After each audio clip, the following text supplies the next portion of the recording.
We recognise the strength, resilience and capacity of Aboriginal and Torres Strait Island people. Australia comprises many Aboriginal and Torres Strait nations. We would like to acknowledge all of the traditional custodians of the land within Australia. We pay respects to Aboriginal and Torres Strait elders past and present.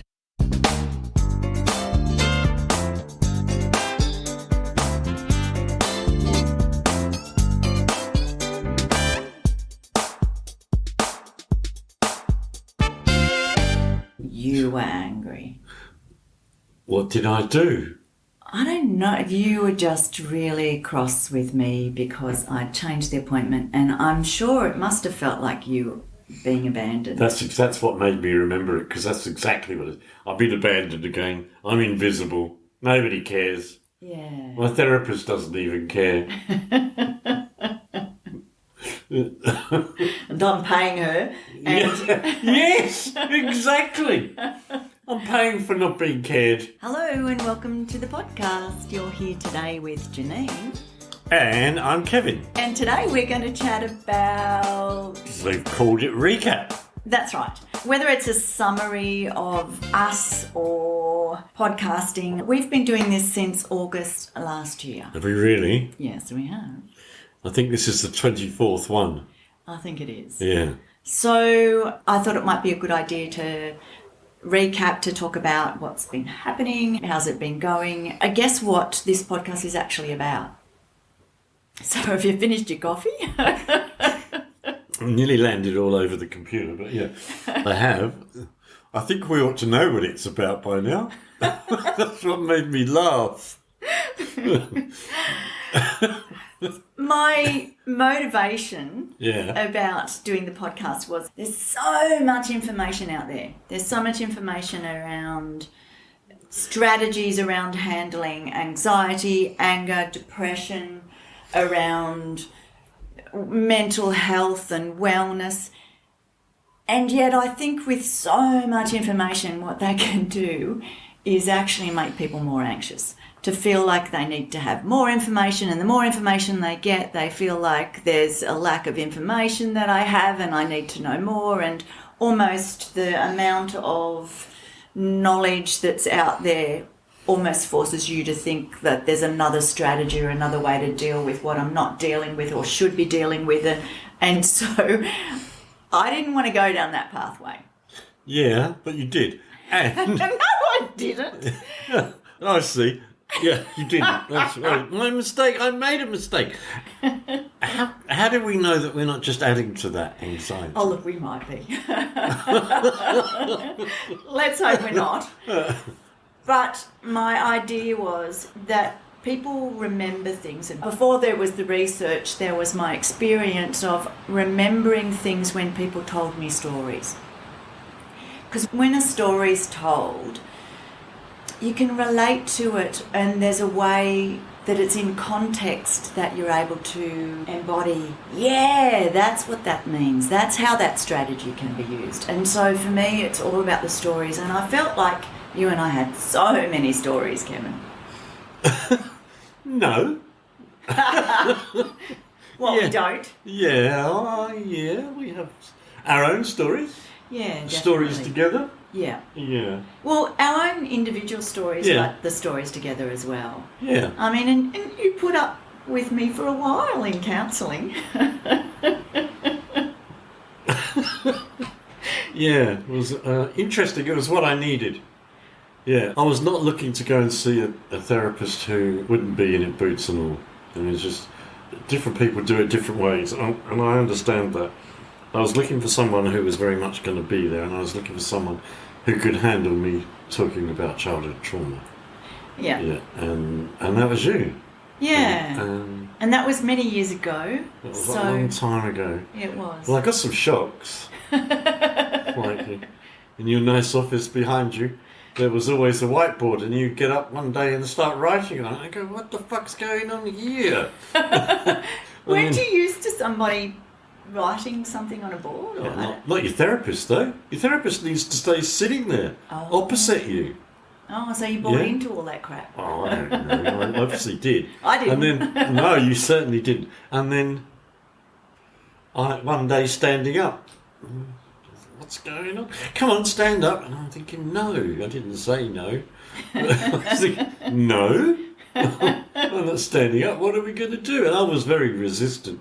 And we stood up and we did some role modelling. And I can't remember what the first one was. And we did some drawing another day on the ground. And I didn't want to do that either.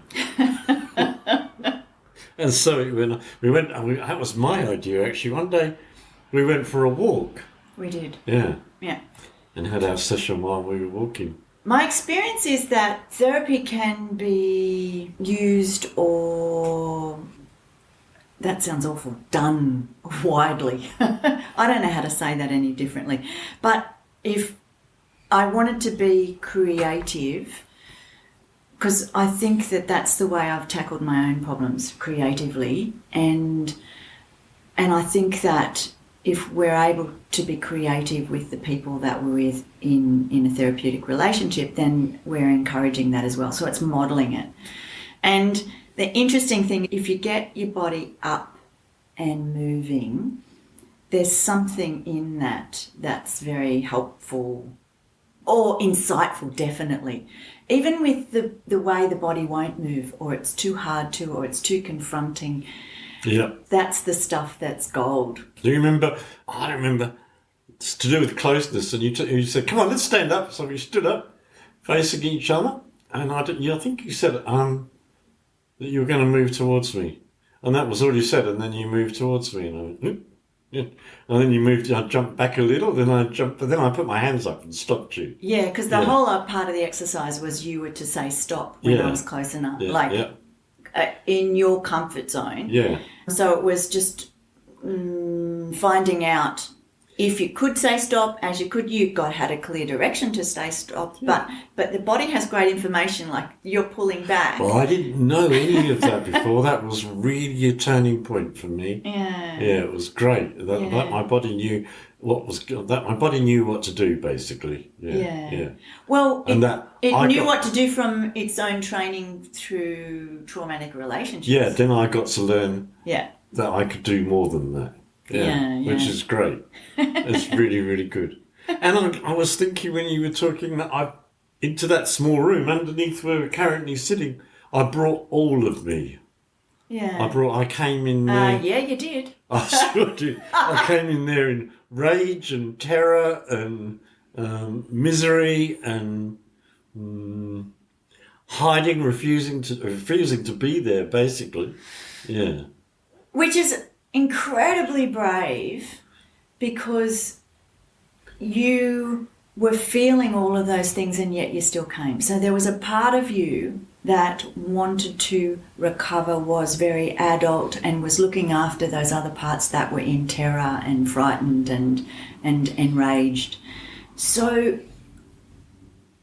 I think the more I grew in my relationship with me, and like I was able to articulate the different parts of you and me. So the parts of me, if you were enraged, that was terrified, and then being with my own part that was very adult and could soothe and calm myself while you reacted.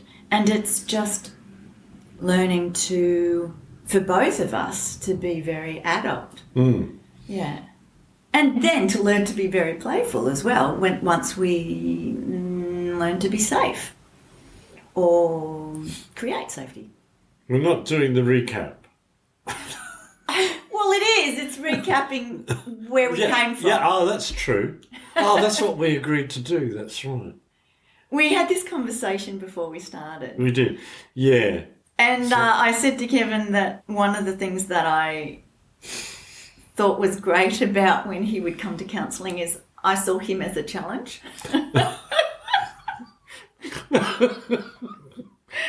And there's a part of my personality that really likes a challenge. I'm glad that I provided one for you. That's right. Yeah. But then as we were talking about it, the other thing I said to you, Kevin, was I think you liked a challenge too. Yeah. So Well, I needed it. Yeah, I do. I do like a challenge, but I think in that context, coming to see it, I actually needed it. Yeah. Yeah, and I got it. I got what I was looking for. Yeah. It was really good. Boots and all. Boots and all. I like that. Yeah, boots and all. I was trying to think what I'm not passive. I was trying to think of another word. I can't think of it. Soft, or I'm not a piece of fluff or anything like that. So, yeah, not. No, you're not a piece of fluff. That wouldn't be how I would describe you. So we were also going to talk a bit about us, and I was thinking about that and thinking, 24 episodes. I can't really remember how much I've told or you've told, or Yeah. I don't know. And so shall we do that?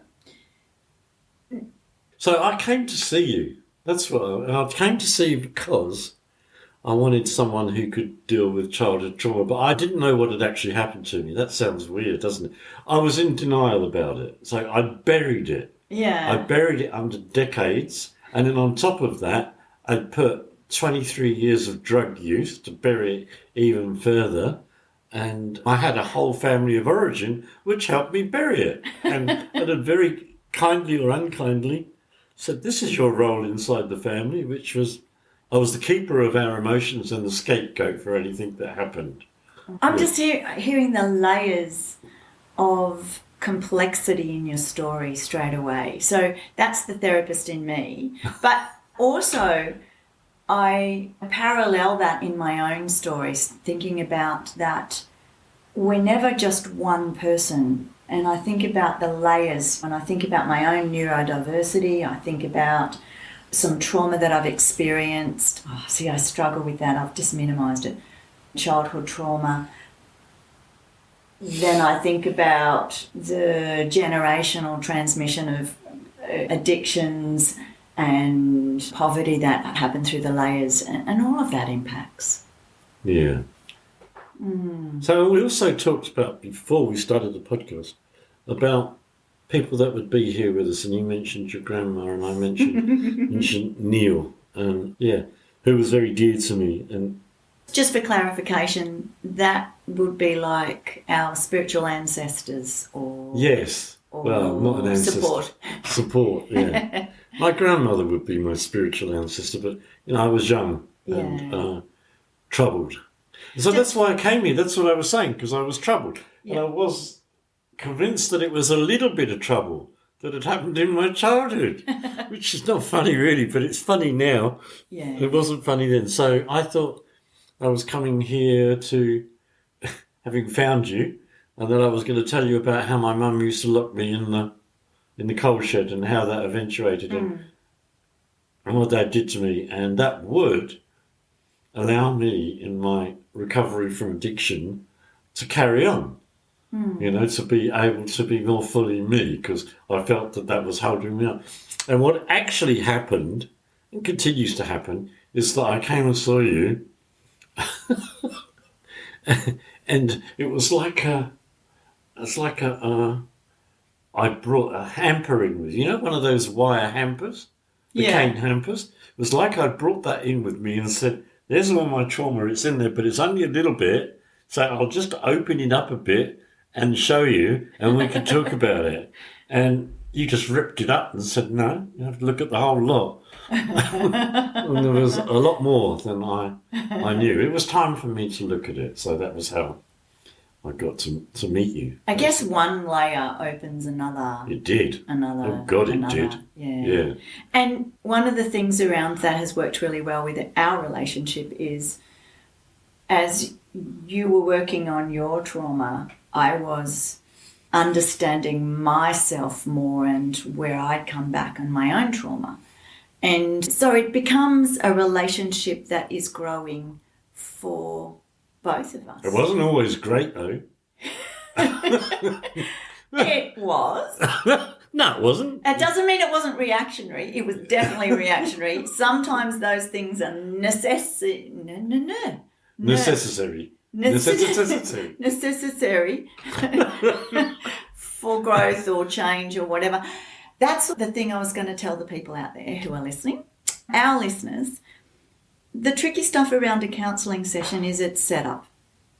It's a setup. Oh, you said that this morning earlier. I know, because what happens is I'm sitting there in a room as the expert, right? And I'll have particular expertise. But we'd be kidding ourselves if I didn't acknowledge that I've got all those parts of myself that react as well, that get triggered, that are terrified, that want to lash out, and all of those things as well. But let's hope that I have some insight into that and ways of dealing with that to work with myself so that then therefore I can work with you. And the tricky stuff around this podcast for me is I don't want to present as the expert. I am hopefully expertly understanding myself and have expert knowledge, but there's still lots of stuff that I won't know or can't know. That's a good point, yep. And what I would say is when you would come down to the room, you would come down to the room for a particular purpose to bring that vulnerability. And I just think that's so brave and heroic. And I don't think I would really understand that if I haven't done my own counselling. Yeah. And have been through that process myself where I become vulnerable to a person and just let go and learn to trust in a safe environment. Then eventually you can trust outside that environment, which that takes time. Yeah, it was difficult at times though. Yeah. It was like, you wouldn't let me get away with stuff. Straight away I go, nope. But what? I can't remember an instance, but it would be like my behaviours or my family behaviours or my interactions with you or interactions with friends that I point that I wanted maybe confirmation of something, and you wouldn't do that. You wouldn't just willy-nilly go, yeah, you're right, Kevin, let's move on. Or let's gossip about that person. and because they're obviously arseholes and you're not. And you would just push it aside and say, what's going on? Why would you be like that? The reason I would do that, though, was because we could go down the track of this person's an arsehole, and that might be somewhat validating, but the risk is you get stuck there. Well, that's what happens, yes. And so I'd want to know, well, given that that's the case, let's just say that's a given, what's the impact on you? What are you going to do with that? What can you do for you? And so that would always be my train of thought. And it's always my train of thought with myself, what can I do? That's right. So it was always about the healing. Yeah. And for me, Narcotics Anonymous was always about the healing. So they worked really well together. That's great. Yeah. So, and I would encourage everyone, anyone, to do multiple things for your healing. And I don't care what it is, because sometimes we need to go widely to heal, to recover, and that can be any number of things. There are maybe things I wouldn't do, like, as an addict in recovery, I wouldn't go somewhere where they said, well, it's okay to have a couple of drinks and smoke some dope a little bit. You can do a little bit of that, because I can't do that.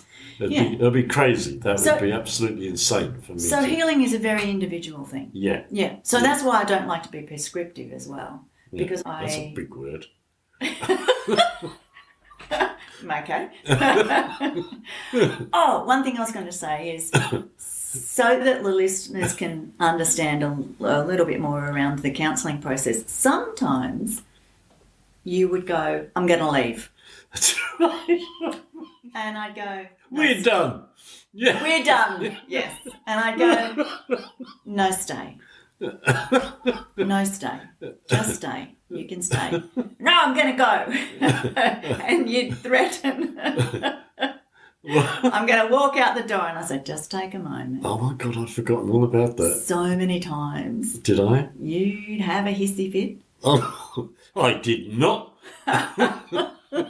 That was not me. That was Yell. Yeah. And so, isn't Yell a part of you? Well, only when I want him to be. Yeah. Yeah. Okay. Yeah. Oh, wow.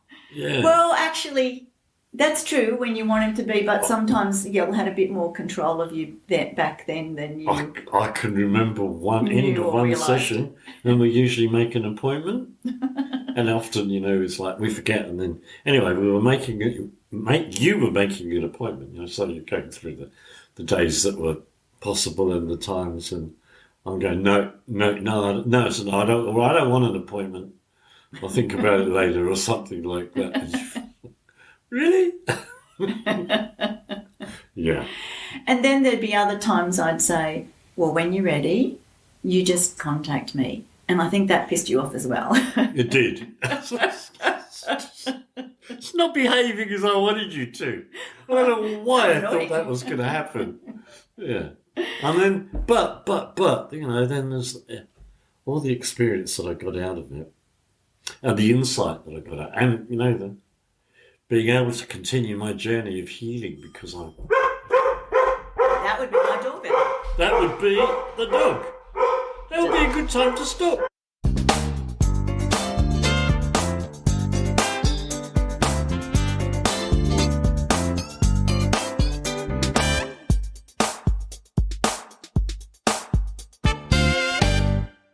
Do you remember the time, Kevin, that I changed... You're laughing. Well, it's going to be something that I had some horrible reaction to, probably. I can tell from your tone. Maybe. So I had been asked to... No, let me start from a different spot. I needed to change the appointment. And I said, fine. No? I don't know. Do you remember?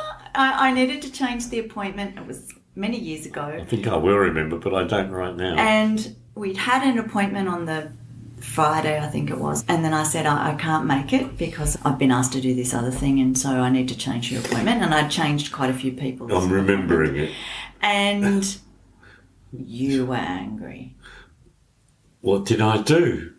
I don't know. You were just really cross with me because I'd changed the appointment, and I'm sure it must have felt like you being abandoned. That's what made me remember it, because that's exactly what it is. I've been abandoned again. I'm invisible. Nobody cares. Yeah. My therapist doesn't even care.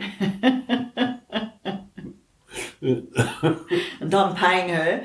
And yes, exactly. I'm paying for not being cared. And then, of course, you would go there. Yeah. Of course. Yeah. It's not fun being on the other end of that, though. Oh, did I tell you all about it? Yeah. I felt it regardless if you were going to tell it anyway. Yep.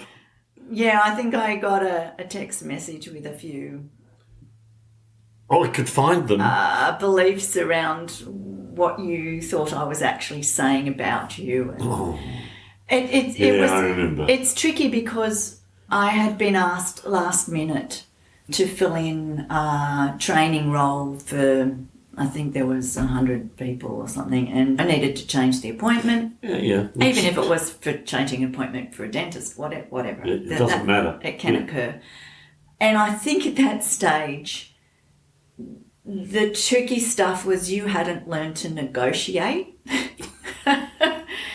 And one of the things is learning that you're not invisible was also learning that the other person is not invisible also, that they have a life beyond this relationship. Yep. And it's not, I'm going to say this very kindly, it's not all about you. Yeah, we won't be surprised to hear that I've actually heard that before. But I think that that's a trap we can all get caught into. Like if someone cancels something on me or says, no, I can't have coffee or I'm doing this or I'm going... And it's like, what? But we arranged this. It is difficult. And don't you care about me? Yeah. This is why this podcast is called Inner Journey, because it's what we do with that. That's Inward journey. Inward. Did I get it wrong?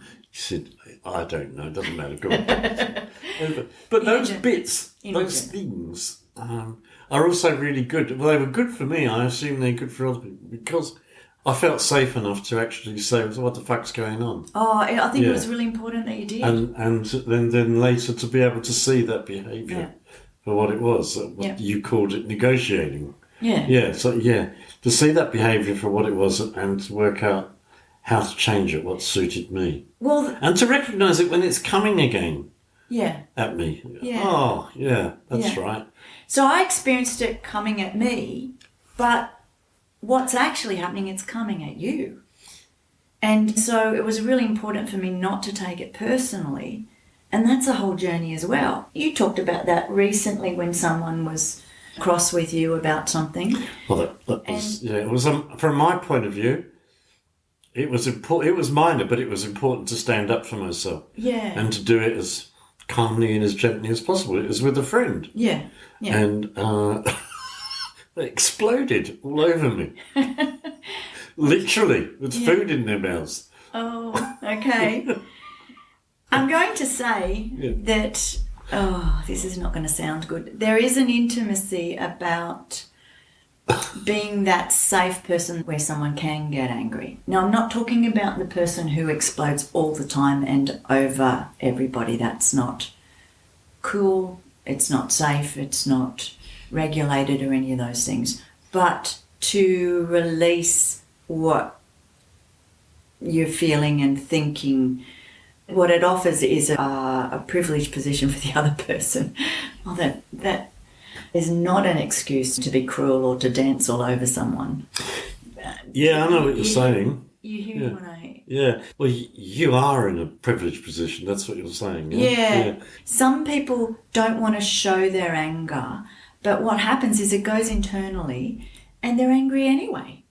And it's felt. In my case, at some point yell takes over and it explodes out externally as well then. Yeah. Yell likes to stand up and let everybody know. Yell, for anyone who doesn't know, is my inner teenager who looks after me, looks after my inner child as well. And that part of you that people will hear on the podcast every now and then. The part that says, no! With that much energy and some. Yeah, and then some, that's right, yeah. All of those things about feeling that safe, that I could actually say what I was feeling, and drag it up and say it, is really good. It's part of the healing. It's very tricky because I imagine that will have been taking quite a risk to tell me what was happening for you. Yeah. Yeah.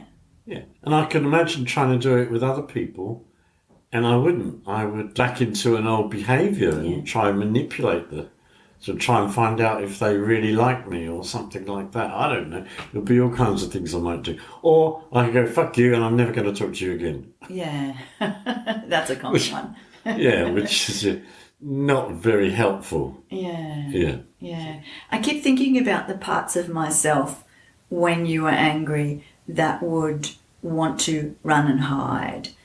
And what I learnt to do over time was to continually develop that relationship with myself where I was strong and adult and grounded and kind. And the interesting thing is there was safety enough in our relationship that kept happening. You kept disclosing to me what was happening for you and those vulnerable parts of yourself, and learnt to stay close and be with that anger, and I learnt to stay close and be with that adult part, so that the parts of myself that were scared and timid learnt that they were safe, and the parts of yourself that was angry learnt that that part was safe and they could soothe. So both were regulating with each other and yet staying close. Yeah. Does that make sense? It does make sense. Yeah. Does that make sense to everybody out there? Of course it does. Yeah, it does. Well, I think that's the hardest thing. I remember John Fane saying on the radio, and it was just a throwaway statement, and said, if you've got an angry teenager, stay close. He was talking about parenting and perhaps his experience of parenting, I can only assume. But I liked that because around all my training and that, I know about attachment. I know about the idea is to stay close and grounded and secure where you could. And I needed to change my own attachment, which was one around rescuing and this anxious, ambivalent, and you know those parts of myself that was terrified. So it was a huge learning curve for us both. I think as a counsellor, I set myself up to do that. I wanted that. I wanted close relationships, and I wanted to be safe for myself. So I found that in the process. How did we get from there to here? How the hell did we get from there to here? Slowly, I think, gradually. It's gradual. I remember that you started to talk a bit more about your life. I don't remember if the words came up, but I started to think of you more as a friend. I think what happens is within counselling, it was appropriate to share parts of my story to give you understanding. Yeah. Because if I share those parts too early, too quickly, then what it is the therapy session becomes about me, and it is not. Yeah. And it's absolutely about you. Yeah. It's all about you. And after 9 years, there was a shift and the relationship becomes more collegial by agreement. If it's not discussed, then by a slow process of understanding and kindness. I'd actually like to renegotiate the amount that you charge me. So you owe me. So should we stop this and have a conversation after the podcast? Ash has come to rescue you. Ash come to rescue me? Yeah. So do you want me to stop it? No, I was just joking. Not at all. Okay. Yeah, but then I remember what happened later after a while. I don't know, a few more months, I guess. I decided that it was time to stop. You'd done that a couple of times. No, but this time it was different. Ah, okay, yeah. It was kind of finished. Yeah. And we've been talking about doing things outside of therapy anyway. In fact, we probably had. Yeah. Yeah. Yeah. And so, yeah. And then on the day when it was going to stop, no. No, let's not stop just yet. One more session maybe. And you go, no. Oh, okay. Yeah. The ending of a relationship, even if it's to a healthier position or a different position, it's difficult. It's always difficult, but it always involves grief. Oh, I found out a lot more about grief. Yeah, even if it's healthy. Me letting go of my victim part of myself, I needed to grieve that, because if I wasn't a victim, what was I? Maybe I'd arrived. Maybe I was well and didn't need that part of myself anymore. So it was a part of myself that I'd really identified with and survived. It was a really important part of me, but was no longer going to be valuable if I kept it. It wasn't going to help me stay adult. So I went through a big grieving process around that. It's scary to feel competent and well. It's a big change. Yeah. So maybe people understand a bit more about what we're doing now? Maybe. Maybe. Maybe they're more confused than ever. Welcome to our world, people. Yeah. Actually, it's been great. The podcast has been a continuing of our relationship and negotiating and having a chat and sharing people, letting people in on it. And now writing a book. That's the next chapter, isn't it? Oh, I'm not supposed to talk about that? No. Oh, I did. Well, that's what we plan. Yeah. Okay. And so we'll just pick up next time with something interesting. We will. So each week we're just picking out a topic that feels relevant for the moment. Janine's got a whole list of them. We don't prepare. We just chat away. And I like the way we do it. We pick something and inevitably we end up talking about whatever we picked and something else too. Yeah. Yeah. It's good. Right. Yeah. That's fun, people. It's been wonderful chatting with you, Kevin. And it's been great chatting with you, listeners. Yeah. Take care and look after yourselves, and we'll catch you next time. Soon. Yeah, that's been great. Thank you. All right. I'm supposed to hang about a bit and not say goodbye too quickly. Because otherwise it's just like cutting off and, plonk, and it's finished. So I think that's enough. Bye. Oh, really? Yeah, really.